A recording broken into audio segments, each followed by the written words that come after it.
मोहोल विधानसभा क्षेत्र महाराष्ट्र की मोहोल विधानसभा क्षेत्र के ऊपर इस वीडियो के अंदर हम बात करेंगे। तो सबसे पहले मैं आपको बता दूं कि पिछली विधानसभा चुनाव और अब के विधानसभा चुनाव में इस विधानसभा क्षेत्र के ऊपर काफ़ी फेरबदल देखने को मिल सकता है।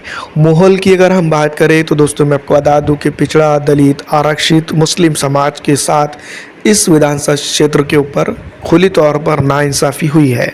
सीधी तौर पर अगर हम बात करें तो मुसलमानों ने एक साइड होकर वोट किया था, लेकिन जनता के साथ जिस तरह से राजनीतिक तौर पर छल कपट और कई चीज़ें हुई है, इसको लेकर जो है तो जनता काफ़ी नाराज़ भी नज़र आ रही है।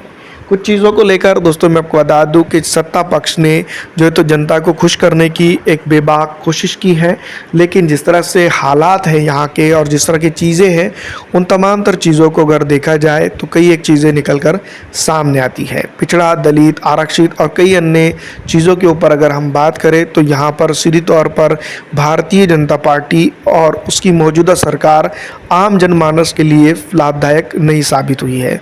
मोहोल ही नहीं बल्कि पूरे महाराष्ट्र के अंदर अगर देखा जाए तो मौजूदा सत्ता के साथ जो है तो जनता की नाराज़गी सीधी तौर पर दर्ज करते हुए या सीधी तौर पर सामने आते हुए नज़र आ रही है। दोस्तों जैसा कि आप जानती है, पिछड़ा, दलित, आरक्षित समाज और मुसलमान समाज यहाँ पर सीधी तौर पर डेवलपमेंट की बात करता है, ताकि उनके पास भी रोज़ी रोटी रहे और उनका भी कुछ मायनों में विकास होते रहे।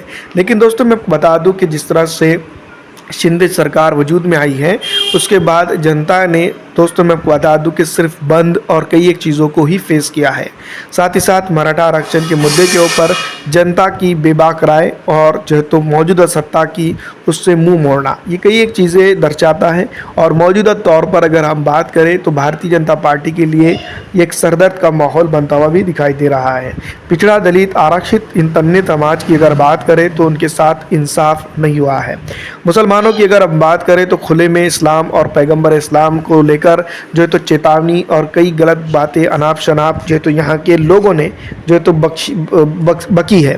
इसके बाद मुसलमानों का आक्रोश और कई अन्य चीज़ों को देखा जाए तो मोहोल विधानसभा क्षेत्र के ऊपर भी इसका असर पड़ता हुआ नज़र आ रहा है। महाराष्ट्र के अंदर मराठा आरक्षण का मुद्दा काफ़ी हावी रहेगा इस बार इस विधानसभा क्षेत्र के ऊपर। कहीं ना कहीं दोस्तों मैं आपको बता दूं कि अगर वोटिंग परसेंटेज बढ़ जाता है तो राष्ट्रवादी कांग्रेस पार्टी का इस जगह का विधायक खतरे में पड़ सकता है। खतरे में मतलब राजनीतिक तौर पर टक्कर बराबर की रहेंगी। और देखा जाए तो मैं आपको बता दूं कि यहाँ पर जिस तरह से खामोश रहने का भी खमियाजा इस बार भुगतना पड़ सकता है। दोस्तों मैं आपको बता दूं कि पिछड़ा, दलित, आरक्षित समाज काफ़ी जो है तो आक्रोशित दिखाई देता है, ताकि जो है तो उनके वहाँ विकास हो, लेकिन इस तरह का जहाँ पर होता हुआ नज़र नहीं आया है।